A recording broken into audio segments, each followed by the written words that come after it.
Moi, je soutiens toutes les bonnes réformes. Je soutiens toutes les réformes qui font progresser notre pays, quitte à ce qu'elles soient difficiles. C'est pour ça que l'idée de la confrontation sociale, c'est jamais un but. Comment ça peut être un but ou un objectif pour un gouvernement? Ce serait une drôle d'idée. Ce serait quand même assez malsain. La confrontation, parfois, est un élément, est un temps qui est inévitable lorsqu'il y a des réformes qui brisent un certain nombre de droits acquis ou de sujets tabous. Donc la confrontation, elle doit être assumée, mais elle doit être assumée sans violence. Donc il a raison d'assumer, Laurent. Ou 65 Moi, ans je pour milite équilibrer. pour que ce soit 65 ans. 65. Et Donc vous allez encore, plus loin que votre famille politique. il faut poser les choses peut-être un tout petit peu plus finement ou un petit peu plus intelligemment.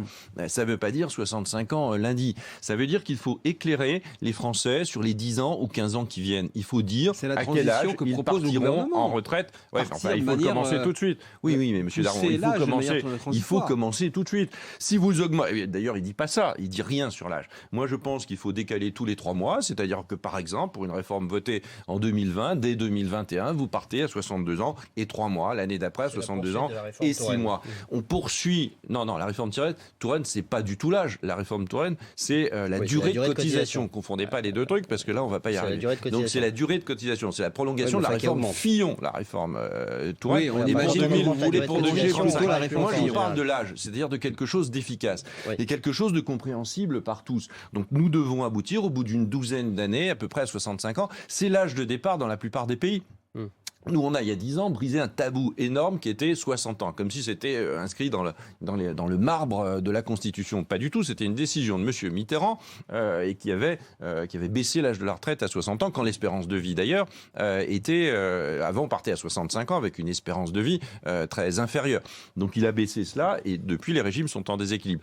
La réforme de 2010, elle amène les régimes en équilibre. Emmanuel Macron, il hérite d'un système de retraite en équilibre. Il doit le livrer à ses prédécesseurs en équilibre et en équilibre pour longtemps. Donc 65 ans en décalant de 3 mois tous les ans, donc sur une douzaine d'années. Mais pour bien le sentiment, alors que le conflit est centré sur les retraites, qu'on est à la veille d'une contagion plus importante, d'une contestation plus importante, multisectorielle, moi, je comme me le disait garderais Damien bien Fleureau. de jouer les Cassandres, je n'en sais rien, et je ne le souhaite pas surtout. Je ne le souhaite pas. Moi, je ne souhaite pas pour la France que la France soit bloquée. Je souhaite que le gouvernement gouverne, je souhaite que le gouvernement fasse des réformes qui les expliquent aux Français. Le gouvernement y gouverne, mais il fait des réformes qu'il n'explique pas aux Français. Et des réformes en profondeur. Une réforme des retraites, c'est pas le premier gouvernement à en faire, c'est sans doute pas le dernier, mais au moins les Français, ils ont le droit d'avoir une explication. Et quand vous voulez embrasser un système dans son ensemble, évidemment, vous n'embrassez plus personne. Et au contraire, vous n'embrassez que des mécontentements.